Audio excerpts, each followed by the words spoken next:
Deus. Pode ser para os irmãos. Quantos estão alegres com Jesus, digam glória a Deus. Glória a Deus. Queridos, eu estou muito feliz de estar com os irmãos nessa noite, tendo a oportunidade de servi-los com a palavra do Senhor. Eu sou grato a Deus pela vida do pastor Gilmar. Deus abençoe, obrigado pelo carinho. Pastor Stock, pastor Ducélio. Eu sou muito grato a Deus e me sinto honrado de estar ministrando aqui. Obrigado, pastor Júnior, meu querido amigo, qual muito usado por Deus. Todas as vezes que ele ministra a palavra, através de um conselho, de uma ministração, ele fala muito ao meu coração. Obrigado, viu? Me acompanha minha esposa, Diaconisa Aline. Esse ano a gente vai fazer 3 anos de casado, irmãos. Estamos em lua de mel. Amém. Também acompanha-me pastor Jefferson, missionária Gleice, ali do ministério. Trago um abraço do meu pastor presidente Milton Azevedo. Glória a Deus. Vamos para a palavra, Mateus capítulo 14. Evangelho de Mateus capítulo 14, versículo de número 27. Vamos ler até o versículo de número 32. Eu tenho a palavra de Deus para o coração dos irmãos essa noite. Nós estamos em festa, amém, irmãos? Nosso Deus é um Deus festivo. Nosso Deus é um Deus que gosta de festa. No Antigo Testamento, ele obriga o seu povo a celebrar 3 festas: Páscoa, Pentecoste e Tabernáculos. Jesus, o primeiro milagre que ele fez foi num casamento. Ele morre no período da festa da Páscoa e envia o Espírito Santo na festa do Pentecoste. E quando ele voltar, vai haver festa na eternidade juntamente com a igreja. E a Bíblia não diz que quando você traz o dízimo, há festa no céu. A Bíblia não diz que quando você nasceu, houve festa no céu, mas a Bíblia diz que quando um pecador se converte, quando a ovelha perdida é reencontrada, quando o filho pródigo volta para casa, há festa no céu. Então há festa no céu, também há festa aqui nesse lugar, nessa noite.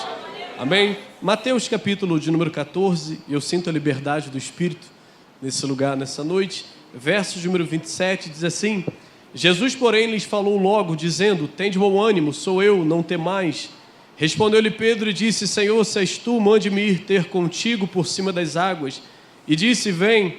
E Pedro, descendo do barco, andou sobre as águas para ir ter com Jesus.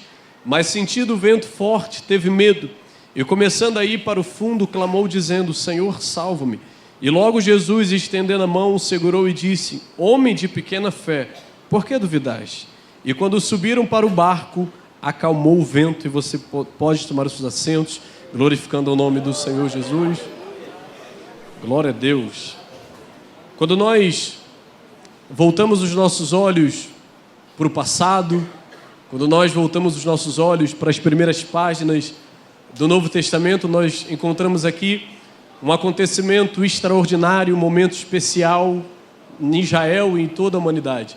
Esse momento especial foi marcado por um nascimento, e eu não digo o nascimento de um príncipe, eu não me refiro ao nascimento de um filho de um político, de um filho de governador, eu não me refiro ao nascimento do filho de um imperador naquela época, eu não me refiro ao nascimento de qualquer ser humano qualquer, eu me refiro ao nascimento do Filho de Deus, do Messias prometido em todas as escrituras judaicas, do Messias prometido por Moisés, prometido pelos profetas, prometidos no livro de Salmos. Eu me refiro ao nascimento do Verbo encarnado, do Senhor da história, do Príncipe da Paz, aquele que Isaías disse que nasceria de uma virgem e ele carregaria nos seus ombros todo o governo, todo o principado, e o seu nome seria chamado Maravilhoso, Conselheiro, Deus Forte, Pai da Eternidade, Príncipe da Paz.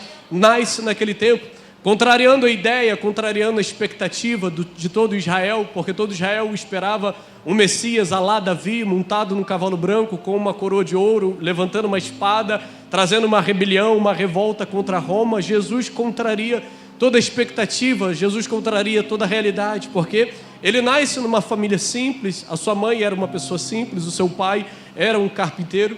Ele foi criado numa cidade simples, a cidade de Nazaré, aproximadamente 300 habitantes. Alguém um dia disse: pode vir alguma coisa boa de Nazaré?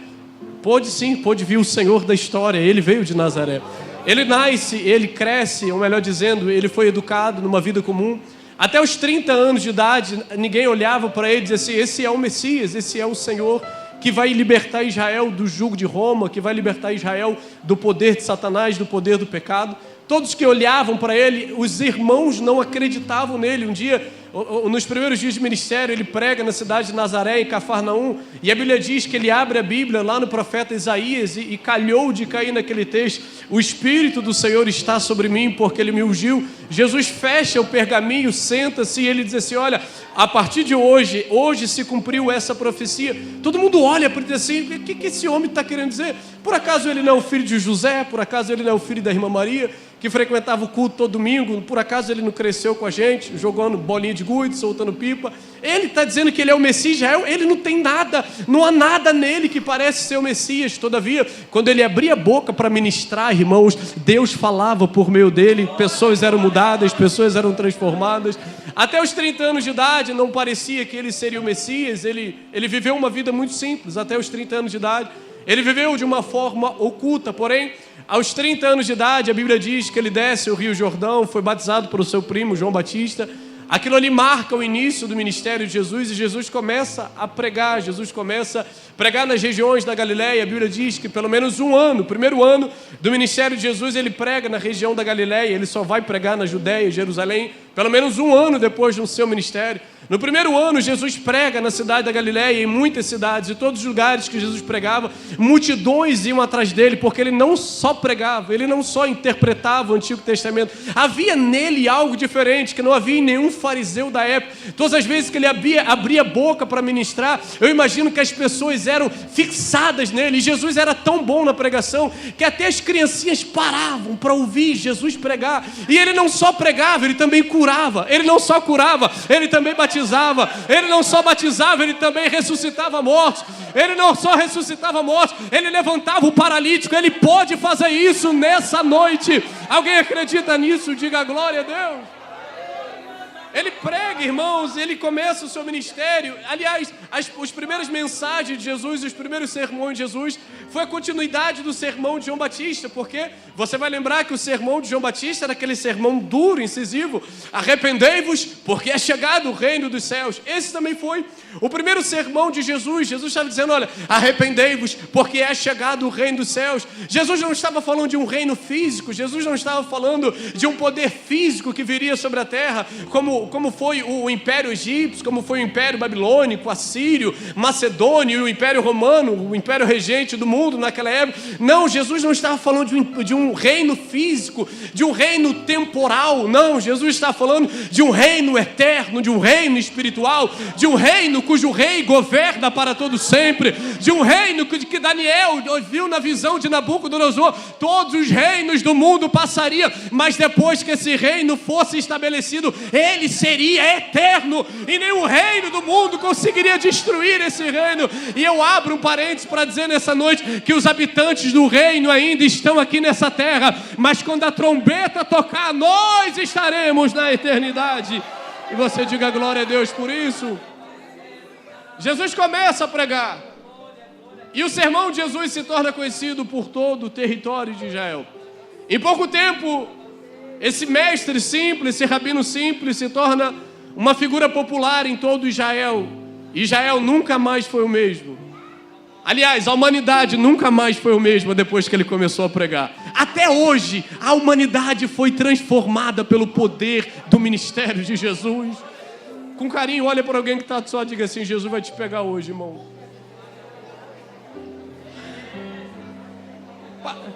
Jesus começa o seu ministério, a sua pregação.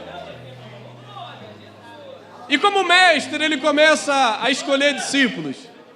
Como mestre, ele começa a escolher pessoas.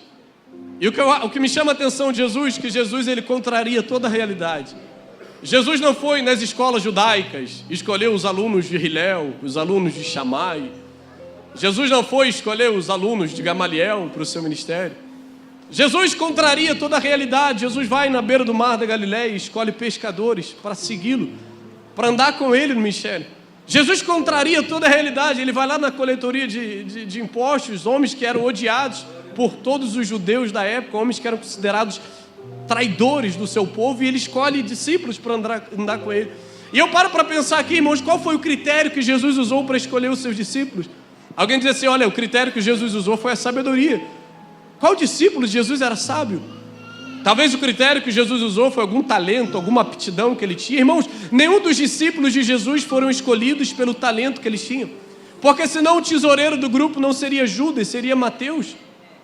O cobrador de impostos, o coletor romano, aquele que conhecia a contabilidade, aquele que conhecia a matemática. Eu fico imaginando que os discípulos também pararam para perguntar isso: Senhor, por que o Senhor nos chamou? E eu abro parênteses para dizer que Jesus não chamou os discípulos por aquilo que tinha neles naquele momento, porque se olhasse, ninguém tinha nada para oferecer a Jesus. Eram os piores alunos que poderiam dar com Jesus, eram as piores pessoas que poderiam seguir no ministério de Jesus. Quem olhava para os discípulos de Jesus eram aqueles alunos do fundão da sala de aula que tacava bolinha de papel no professor. Eram homens falhos, homens coléricos, homens sanguíneos. Pedro era aquele que tira da espada bem intempestivo e corta a orelha. Na verdade, ele foi tentar cortar a cabeça, né? Mas a graça dá um tapa na espada e corta a orelha, porque ninguém vai cortar a orelha de alguém, ele foi arrancar a cabeça. Mas Jesus é todo poderoso, ele faz um milagre naquele momento. Quem olhava para os discípulos de Jesus não via neles algo. O que é que Pedro tinha para chamar a atenção de Jesus? O que é que Tomé tinha? O que é que Judas tinha? O que é que João, Tiago, o que é que ele viu em mim? O que é que ele viu em você? Para chamar você e dizer: vem, anda comigo, a partir de hoje você vai ser meu filho, você vai ser meu servo, e eu vou te ensinar coisas que eu não ensinei a ninguém ainda. Oh, glória a Deus. Os discípulos começaram a andar com Jesus. Na verdade, Jesus não viu aquilo que eles tinham naquele momento. Jesus viu o que eles poderiam se tornar lá na frente.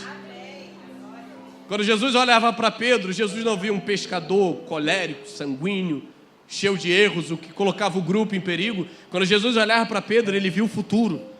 Ele viu um apóstolo cheio de autoridade, pregando no Pentecoste, 3.000 almas se convertendo. É por isso que ele não desiste da gente, mesmo quando a gente cai, quando a gente desliza. Ele levanta a mão, nos puxa para cima e diz assim: levanta, tem de bom ânimo, siga em frente, eu estou contigo. Porque ele não está vendo os meus defeitos no momento, ele está vendo o futuro, eu sendo usado por ele. Talvez entrou alguém aqui nessa noite dizendo: pastor, eu não sei o que Jesus viu em mim. Ei, eu quero te dizer nessa noite que ele viu o que você não consegue enxergar ainda. Ele viu o que nem você consegue ver. É por isso que ele sempre coloca os discípulos a teste. E um desses testes que Jesus coloca os discípulos é essa história aqui. Fico imaginando um dia Jesus pregando uma mensagem simples, porque Jesus era muito simples, irmão. Jesus não falava difícil, era uma mensagem simples. Jesus prega o dia inteiro, no final do dia Jesus olha para os discípulos e diz assim: filhos, pegue o barco, atravesse o mar e me espere do outro lado, enquanto eu vou despedir a multidão. E a Bíblia diz que Jesus vai, despede a multidão e sobe o monte para orar. 2 detalhes: Jesus prega o dia inteiro e depois do dia inteiro de milagres e sermões ele sobe o monte para orar. Sabe o que ele nos ensina aqui? Que vida cristã não é só serviço, vida cristã é relacionamento com Deus. Porque ele faz milagres o dia inteiro, depois do dia ele sobe para falar com o Pai, ele sobe para falar com Deus. Sabe o que ele está nos ensinando aqui? Que não adianta servir no ministério e não ter intimidade com Ele no secreto, não ter intimidade com Ele. Não é só o que eu faço para Deus, é como eu me relaciono com Deus. Porque, irmão, segurar o microfone para pregar é muito bonito, segurar o microfone para cantar é muito bonito, mas como está o meu relacionamento com Deus? Jesus sobe o monte para orar e passa o dia, a noite inteira orando. Os discípulos entram no barco. Imagina a história, entram no barco, pegam o remo e vão remando para o outro lado, porque Jesus deu uma ordem. Qual foi a ordem? Me espere do outro lado, atravesse o mar. Jesus está no alto da montanha. Se você olhar a geografia do mar da Galileia, é cercado por montanhas. É bem provável que Jesus estava no alto de alguma montanha observando os discípulos, olhando os discípulos. Olha para alguém que está só, diga assim: Jesus está olhando para você do alto. E os discípulos estavam navegando, indo para o meio do mar. Eu fico imaginando, irmãos, na minha mente de estudioso, de leitor da Bíblia, eu fico imaginando Pedro olhando para João, num bate-papo, e um olhando para o outro e dizendo assim: ô João, tem algo de estranho hoje.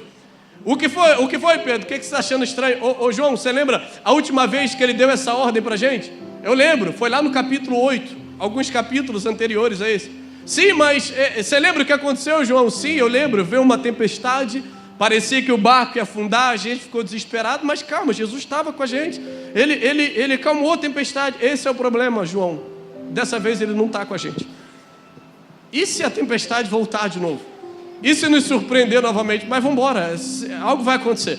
E eles foram navegando, e a Bíblia diz, quando eles estavam já no meio do mar, irmãos, de repente veio aquilo que eles mais temiam, aquela tempestade voltou novamente. Uma tempestade, irmãos, imprevisível, uma tempestade que ninguém esperava. E nós estamos falando de pescadores, irmãos, homens que conheciam muito bem o mar da Galileia. Pedro era filho de pescador, neto de pescador. Pescaria a vida inteira se Jesus não chamasse para o ministério. Ele conhecia muito bem o mar da Galileia. Mas naquele dia a tempestade foi tão imprevisível que a Bíblia diz assim, olha, e veio uma grande tempestade. Ou seja, algo que ninguém esperava, algo que ninguém contava, algo que nunca aconteceu. Uma tempestade inédita. Algo que não estava na agenda deles, algo que ninguém esperava. De repente a tempestade veio e pegou todo mundo de surpresa. Porque, irmãos, não está na nossa agenda o dia da dificuldade. Não está na nossa agenda o dia que a porta de emprego vai se fechar. Não está na nossa agenda o dia que a enfermidade vai chegar. No dia que uma crise espiritual vai chegar. No dia que uma crise familiar vai chegar. Não está. Mas esse é um teste de Deus para habilitar você para coisas extraordinárias. Os discípulos entram em desespero porque... E sabe o que é interessante, irmãos? É que Jesus liberou uma palavra. E qual foi a palavra? Me esperem do outro lado. Só que quando a tempestade veio... A tempestade tem uma voz. E qual é a voz da tempestade? Vocês vão morrer? Tudo acabou? O barco vai afundar? Existem duas vozes na tempestade. A primeira é de Jesus. E Jesus falou, atravessem e me esperem do outro lado. A segunda voz é da tempestade. Vocês vão morrer? Tudo acabou? Não tem saída? É o fim do túnel? Qual voz você está ouvindo no meio da tempestade? A voz de Jesus? Só que Jesus liberou uma palavra. E a voz de Jesus sobrepõe todas as outras vozes. A voz de Jesus é maior do que a voz da tempestade. A voz de Jesus é maior do que a voz do vento. A voz de Jesus é maior do que a voz do diabo. É maior do que a voz do mundo. Jesus liberou uma palavra para você. Lembra-se dessa palavra que ele liberou. Porque geralmente, pastor Júnior, quando a prova chega, a primeira coisa que eu esqueço é do que ele falou. Porque a tempestade grita, só que a voz de Jesus não é a voz externa, é uma voz que está aqui, ó, aqui dentro. Os discípulos estão desesperados, irmãos, no meio do mar. Você imagina a cena? A Bíblia, irmãos, narra a história de forma simples, porque os discípulos estavam desesperados. Já era a quarta vigília da noite, lá para as 3 às 6 horas da manhã, o pior período da noite. Os discípulos estavam desesperados. De repente, na simplicidade do escritor, do evangelista, narrando o texto, sabe o que ele diz? Que de repente, Jesus vem andando sobre as águas. Só irmão deu glória a Deus, fala de novo. De repente, Jesus vem andando sobre as águas. Irmãos, com respeito e com carinho, se eu fosse o escritor dessa história aqui, eu enfeitaria. Eu colocaria algo, faria uma cena hollywoodiana. Mas o escritor não, o escritor é simples. Jesus vem andando sobre as águas. Por quê? Porque o que parece que vai matar os discípulos não vai matar Jesus. O que causa medo dos discípulos não causa medo em Jesus. O que parece que vai arruinar o ministério dos discípulos não provoca medo em Jesus. Ele é o Criador do céu, da terra, do mar, de tudo que existe. Ele é o Criador de todas as coisas. Quando Ele fala, o mar tem que obedecer. O texto é simples, irmãos, e sabe o que é interessante? Que Jesus despede os seus discípulos lá para as 5 horas da tarde. E eles já estão aqui entre 3 e 4 horas da manhã. Quantas horas eles levaram para chegar no meio do mar? E sabe o que é interessante? Que Jesus chega rapidinho onde eles estavam. E a tempestade não parou. Jesus rompe a tempestade. Não, vou falar de novo. Jesus rompe a tempestade. A tempestade que aflige você não aflige Jesus. A tempestade que tenta matar você não provoca medo em Jesus. Pastor Gilmar, Jesus vem andando simples sobre as águas. A caminhada que os discípulos demoraram horas para fazer, ele vem de uma forma simples. E sabe o que é interessante? Que quando Jesus vai andando, os discípulos olham para ele e não vê Jesus. Os discípulos olharam para ele e não viram o mestre. E não viram aquele que liberou a palavra. Sabe o que os discípulos viram? Um fantasma. Sabe por quê? Porque geralmente momentos difíceis tendem a mudar a nossa visão a respeito de quem é Jesus. Maria Madalena, no dia domingo da ressurreição, ela estava na porta do sepulcro, chorando, de repente Jesus aparece ressuscitado para ela. Ela olha para Jesus e diz assim: ô jardineiro. Jesus diz: Maria. Ela diz: Senhor. No domingo de manhã ainda, 2 discípulos estavam caminhando no caminho de Emaús. E qual era a conversa? Tem visto os milagres que aconteceu? Jesus morreu. De repente, quem aparece no caminho? Um peregrino. Quem é o peregrino? Jesus. Jesus não estava diferente. Não havia uma moldura diferente de Jesus. Era o mesmo Jesus com as marcas na mão. Só que eles olharam para Jesus e viram um peregrino. Existem pessoas aqui dentro nessa noite que estão confundindo Jesus com um fantasma, com um peregrino, com um jardineiro. Mas ele vai liberar uma palavra como liberou para os discípulos: ei, tem de bom ânimo, sou eu. Jesus não disse, sou eu, Jesus, o Messias, o Salvador. Não. Ele só disse isso: sou eu. Porque sou um. Pastor Stock, sou um. Pode dizer sou eu, ou eu sou.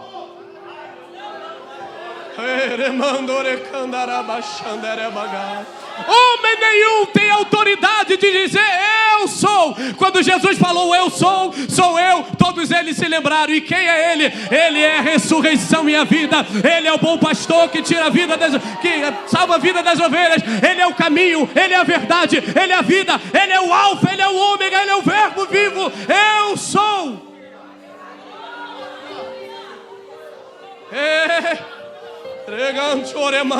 O eu sou está aqui dentro nessa noite. Levante a tua mão, porque o eu sou vai tocar em você nessa noite. O eu sou vai tocar em você nessa noite. E a tua vida nunca mais será a mesma. Ei, sabe qual é a cena que está acontecendo? Os discípulos estão desesperados dentro do barco. Jesus vem andando. Jesus disse assim: sou eu, não temas. Pedro disse assim: ei Pedro, sempre Pedro, né? Se és tu, mande-me ir ter contigo andando sobre as águas. Irmão, se eu tivesse dentro desse barco nesse momento, sabe o que eu faria? Pastor Vinícius, sabe o que eu faria? Eu me esconderia dentro do porão. Me agarraria num pedacinho de madeira e daqui eu não saio, daqui ninguém me tira. Porque loucura, uma tempestade vindo, eu andar, é loucura, eu vou me esconder. Mas Pedro não, Pedro me ensina que no momento da tempestade é o momento de ter experiências. Fala de novo. O momento da tempestade é o melhor momento para ter experiências com Deus. Os maiores milagres que Israel viu não foi no Egito, foi enquanto esteve no deserto, no sol causticante. É o momento de ter experiência com Deus. Sabe o que Jesus disse para Pedro? Pedro, não vem não. Aqui é só para quem é Deus. Aqui é só para quem é o Salvador, o Messias. Não. Sabe o que Jesus disse? Vem. A Bíblia diz, irmãos, que Pedro desce do barco e começa a andar sobre as águas. Sabe o que eu faria nessa hora? Eu sairia de dentro do porão, olharia e disse: se Pedro, o pior de todos, conseguiu, eu consigo também. Se Pedro, irmãos, o que mais dá trabalho para Jesus, se ele está andando. Quando Jesus diz assim, vem, Jesus não estava dizendo, vem Pedro. Jesus estava dizendo, vem todos vocês. Vem ter experiência comigo. Irmãos, experiência com Deus não é só para o pastor da igreja, é para todos os membros dela. Você tem que ter experiência. Ele te convida para ter experiências com Ele. Vem. É para toda igreja. Esse negócio, irmão, de você ligar, agora vai pegar, aperta aí. Esse negócio de você ligar para o pastor 3 horas da manhã, pastor, vem cá expulsar um demônio na minha casa ou no meu vizinho. Chegou a hora de você se levantar como profeta de Deus, ir lá e repreender esse demônio. Olha para alguém que está do seu lado e diga assim: pare de acordar o seu pastor para expulsar demônio.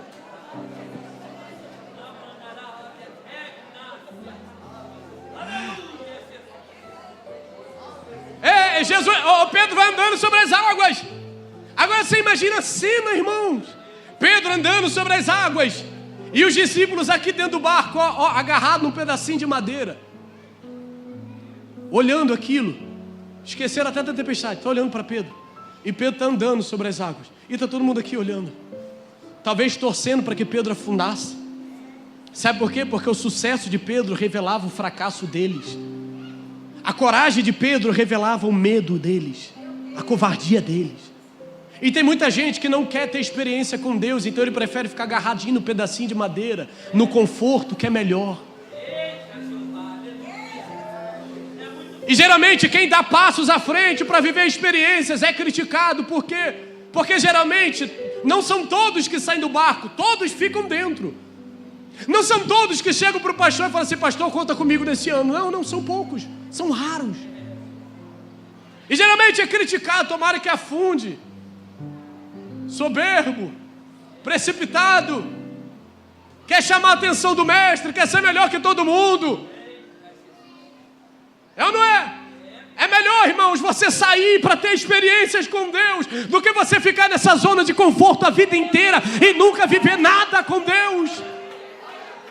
Você passar a vida inteira vivendo de experiências dos outros. O meu pai teve uma experiência assim, o meu avô, o meu tataravô, teu irmão. Chegou a hora de você ter experiências com Deus. Oh, aleluia. Pedro vai andando sobre as águas. Veja a história. E a Bíblia diz, irmãos, e aqui é o interessante na história, que a Bíblia diz que sentindo o vento, teve medo e começou a afundar. É uma sentença: sentiu, teve medo e começou a afundar. A coragem de Pedro de repente começou a dar lugar ao medo. E medo, irmãos, não é ausência de coragem. Perdão, coragem não é ausência de medo. Coragem é domínio sobre o medo. Você acha que quando Davi foi enfrentar Golias não havia um pouquinho de medo dentro dele? Só um louco para não ter medo, irmão. Só um esquizofrênico para não ter medo. Mas não, qual foi o diferencial? É que a coragem dominou o medo. Eu estou com medo, mas eu vou do mesmo jeito, porque Ele me chamou. E de repente a Bíblia diz que sentiu o vento, teve medo. Aquela coragem começou a dar lugar ao medo. E a Bíblia diz que ele começou a afundar. Ei, preste atenção nisso. A Bíblia não diz que Pedro afundou. Não. A Bíblia diz que começando a afundar. Sabe por quê? Ninguém afunda da noite para o dia. Ninguém afunda de uma hora para outra.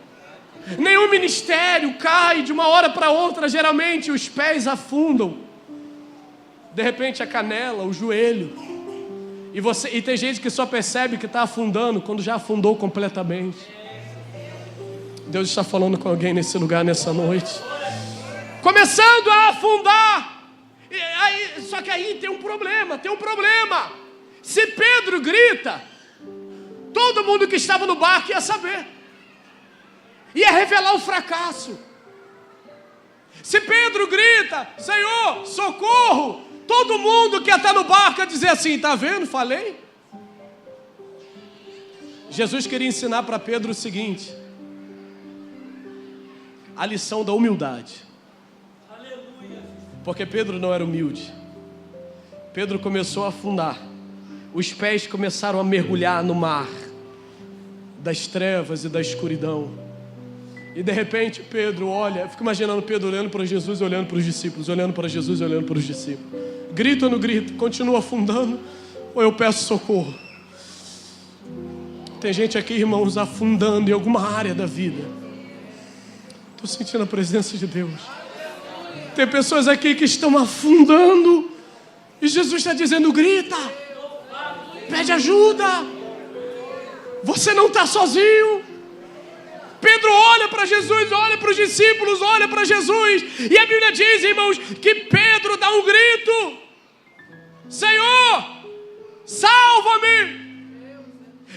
precisava quebrar o orgulho. Ele precisava romper com essa pedra na vida dele, chamada orgulho. E a Bíblia diz no final do verso 30, Senhor, salva-me. Senhor, eu preciso de ajuda. Senhor, eu fracassei. Senhor, eu não consegui. Eu não sou o que eu achava que eu era. Só que no verso 31 diz assim, e logo Jesus, fala de novo, Pedro grita, Senhor, salva-me, 31, e logo Jesus, fala de novo, verso 30, Senhor, salva-me, e logo Jesus, a resposta é imediata, logo Jesus estendeu a mão e segurou. A resposta é imediata. Você grita, ele estende a mão. Você pede ajuda, ele estende a mão. A resposta é imediata para alguém que reconhece que está afundando. Senhor, salva-me. E sabe o que é interessante? Sabe o que é interessante? Que Jesus não saiu correndo. Pedro, não. A Bíblia diz que Jesus estendeu a mão. Pedro afundou o pastor Júnior, mas há uma distância de o estender de mãos. Jesus não saiu correndo, a Bíblia diz, e estendeu a mão. Ele afundou, mas ele afundou pertinho de Jesus, na frente de Jesus. E Jesus segura ele pela mão, você fica imaginando a cena, os discípulos lá no barco olhando, Jesus pega Pedro pela mão, e Pedro de novo firma os pés sobre as águas. Jesus olha para Pedro, e Jesus dá um grito, homem de pequena fé, por que duvidaste? Não, Jesus não fez isso, porque Jesus não envergonha ninguém. Jesus no grego falou baixinho no ouvido dele, homem de pequena fé, por que você duvidou? Sabe por que Jesus falou baixinho? Porque quem estava dentro do barco não precisava ouvir.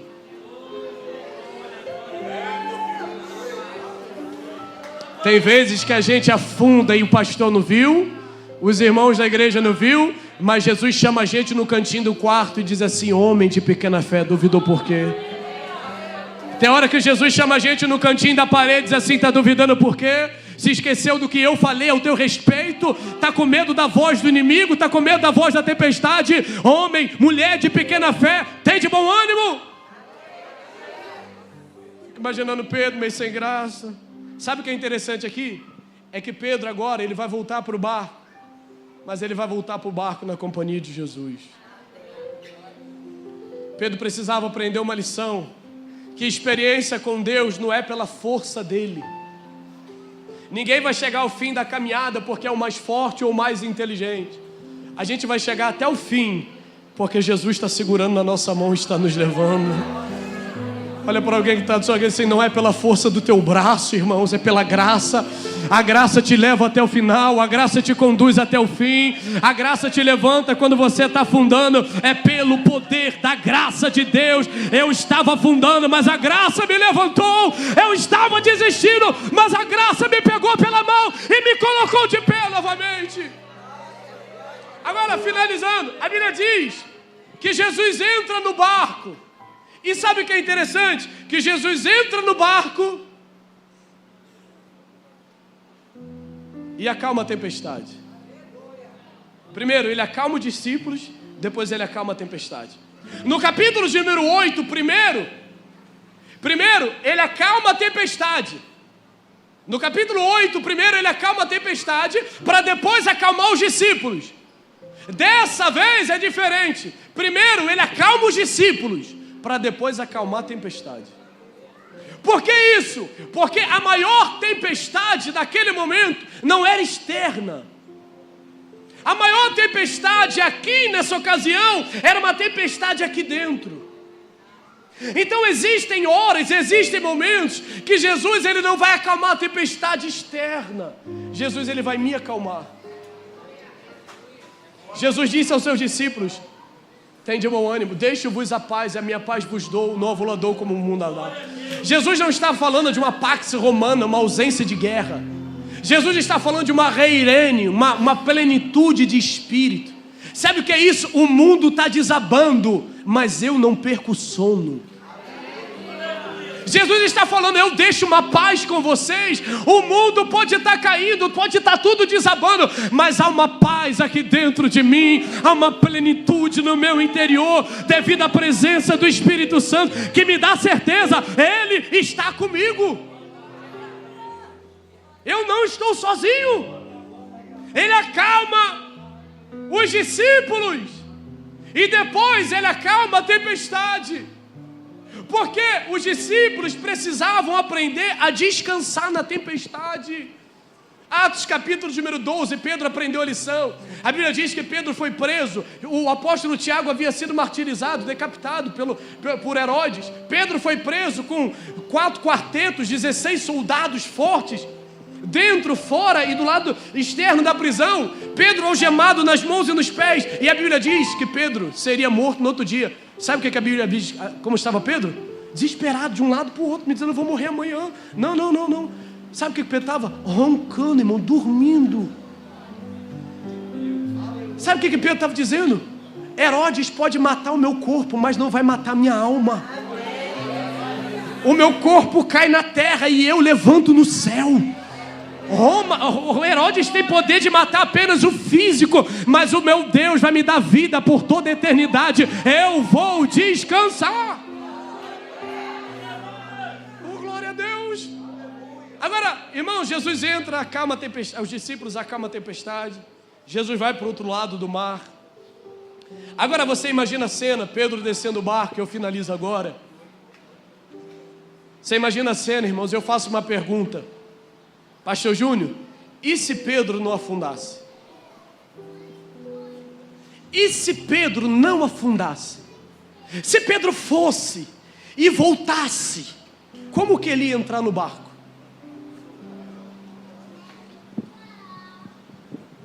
Me respeitem. Me respeitem, eu sou Pedro, o que ando sobre as águas. Eu fiz o que só ele fez. A partir de hoje me respeitem. Ele ia ficar inchado, ele ia ficar grandão, ele ia se achar superior a Jesus. Jesus, agora eu que vou te chamar para andar sobre as águas. Sabe por que ele afundou? Porque Pedro precisava aprender uma lição, que ele não é maior do que os discípulos, ele não é melhor do que os demais. Porque o que chama atenção no grupo não é Pedro, é Jesus. O maior do grupo não é Pedro, é Jesus. Pedro poderia dizer assim, eu andei sobre as águas. Alguém diz assim, afundou. Tem horas, irmãos, eu finalizo, que a gente se acha grande. Alguém diz assim, pastor Vinícius, que palavra. E o velho homem, tá poderoso, hein? E eu começo a inchar. Jesus vem na bolha e... Paulo, eu fui levado ao terceiro céu e ouvi palavras inefáveis, da qual não é digno ninguém ouvir e ele falar. Mas, para que eu não me ensoberbecesse, foi-me posto um espinho na carne. Tem horas que Jesus, não adianta você orar, Jesus, tira o espinho. Se ele tirar, você desvia. Se ele tirar, você vai achar melhor que todo mundo. Mas no momento que você estiver se achando grande, o espinho vem, fura teu balão e te diz assim, você é dependente de Jesus. Não é a tua força, não é a tua sabedoria, é a graça, é a graça, é a graça. Se coloque de pé nesse momento, por favor. Glória a Jesus. Glória a Jesus. Glória a Jesus. Tem alguém para louvar? Rapidinho. Ministério de louvor. Por favor. Estou sentindo a presença de Deus aqui, irmão. Será que você pode levantar suas mãos aos céus e glorificá-lo? Ele está segurando nas suas mãos nessa noite e está te levantando. É Ele que está te dizendo, você não afundou até hoje porque eu segurei na tua mão. Não é a tua força, não é a tua capacidade, é a minha graça que te mantém de pé. É a minha graça que mantém essa igreja nesses 23 anos. É a minha graça, é o meu poder nesse lugar. Não são as estratégias, é a minha graça. E Deus manda dizer, continue nessa simplicidade. Continuem valorizando o que muitos desprezam.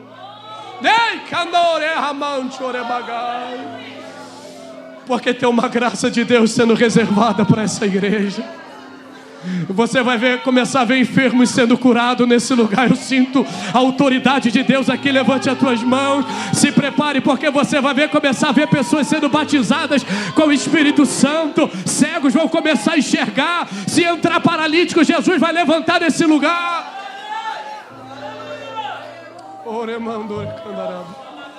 Alguém entre nós que deseja entregar sua vida para Jesus? Alguém entre nós que deseja ter um encontro novamente com Ele? Você diz assim: pastor, sou eu estou afundando. Sai do seu lugar e vem à frente, eu quero orar por você. E a igreja fica ligada. Ministério de louvor, pode. Esse é o momento, irmãos. Esse é o momento. Esse é o momento de você voltar para casa. Ele te chama. E Ele não pode estender a mão se você não gritar. Se Pedro não grita, Pedro ia morrer afogado na frente de Jesus. Porque Jesus não pode ultrapassar o limite. Jesus não ultrapassa, mas se eu convidá-lo, Jesus vem, Ele vem. Achegai-vos a Deus, o primeiro passo é seu, Ele te chama. Feche seus olhos nesse momento. Fale com Deus.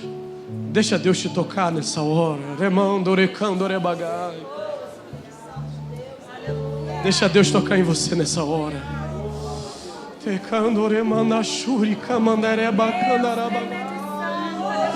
Há uma presença, há uma graça de Deus.